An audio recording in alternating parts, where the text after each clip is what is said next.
మా వీడియో నచ్చిందా? వెంటనే లైక్ అండ్ కామెంట్ చేయండి. ఇంకా మా Andhra Vilas movie news channel కు సబ్స్క్రైబ్ చేసి నూతన వీడియోల కోసం బెల్ ఐకాన్ క్లిక్ చేయండి. దివంగత నటుడు జయప్రకాష్ రెడ్డి తెరపై విలన్గా, కమెడియన్గా ప్రేక్షకులను మెప్పించారు. అయితే, ఆయన వ్యక్తిగత జీవితంలో చేసిన గొప్ప సేవా కార్యక్రమాలు చాలా మందికి తెలియవు. పేద విద్యార్థులకు సహాయం చేసేందుకు ఆయన చేసిన కృషి, తండ్రి స్ఫూర్తితో ఎలా సాగింది అనేది ఈ కథనం వివరిస్తుంది. దివంగత నటుడు జయప్రకాష్ రెడ్డి గురించి పరిచయం అవసరం లేదు. ఎన్నో చిత్రాల్లో జయప్రకాష్ రెడ్డి విలన్గా, కమెడియన్గా, క్యారెక్టర్ ఆర్టిస్ట్గా నటించి మెప్పించారు.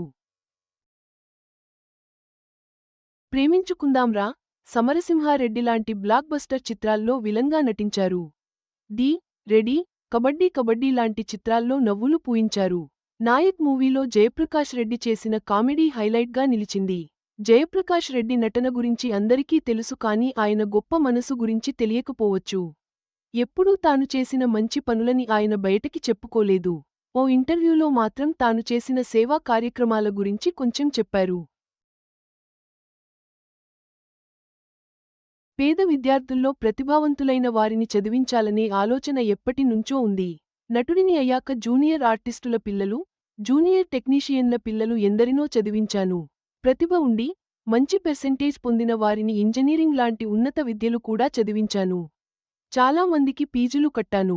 ఇదంతా ఎవ్వరికీ తెలియకుండా చేశాను. మా నాన్నగారి నుంచి నాకు ఈ అలవాటు వచ్చింది. ఆయన ఎందరికో ఉద్యోగాలు ఇప్పించారు, ఆర్థిక సహాయాలు చేశారు. ఆయన చేసిన గొప్ప పనులలో కొంతైనా నేను కూడా చేయాలని అనుకున్నట్లు జయప్రకాష్ రెడ్డి తెలిపారు. సినిమాల్లో ఇష్టం లేకపోయినా ఒకరోజు, 2 రోజుల షూటింగ్ ఉండే చిన్న చిన్న పాత్రలు చేశాను. అలా చేసిన వాటిలో కూడా కొన్ని చిత్రాలలో నాకు మంచి గుర్తింపు వచ్చింది. కబడ్డీ కబడ్డీ చిత్రంలో నేను చేసింది ఒకరోజు షూటింగ్ ఉన్న పాత్రే. కానీ ఆ సినిమాతో నాకు సమరసింహారెడ్డి కంటే ఎక్కువ గుర్తింపు వచ్చింది. శ్రీనువైట్ల నాకు తన మొదటి సినిమాలో ఎక్కువ రోజులు షూటింగ్ ఉండే పాత్ర ఇచ్చారు. ఆ తర్వాత ఒక రోజు మాత్రమే షూటింగ్ ఉండే పాత్రలు ఇవ్వడం ప్రారంభించాడు. దీనితో ఒక దశలో నేను చేయను అని శ్రీనువైట్లకు చెప్పేశా. ఒక స్టార్ హీరో సినిమాలో కూడా ఛాన్స్ రిజెక్ట్ చేశా. ఆ తర్వాత డీలో వైవిధ్యమైన కామెడీ రోల్ ఇచ్చారు. అది నా కెరీర్కి బాగా ప్లస్ అయింది అని జయప్రకాష్ రెడ్డి అన్నారు. 2020లో జయప్రకాష్ రెడ్డి గుండెపోటు కారణంగా మరణించారు.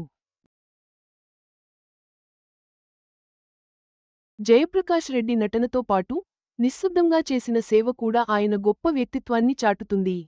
ఎవరికీ తెలియకుండా పేద విద్యార్థులకు అండగా నిలిచిన ఆయన మనందరికీ ఆదర్శప్రాయుడు. ఆయన మరణించినా, ఆయన జ్ఞాపకాలు ఎప్పటికీ నిలిచి ఉంటాయి.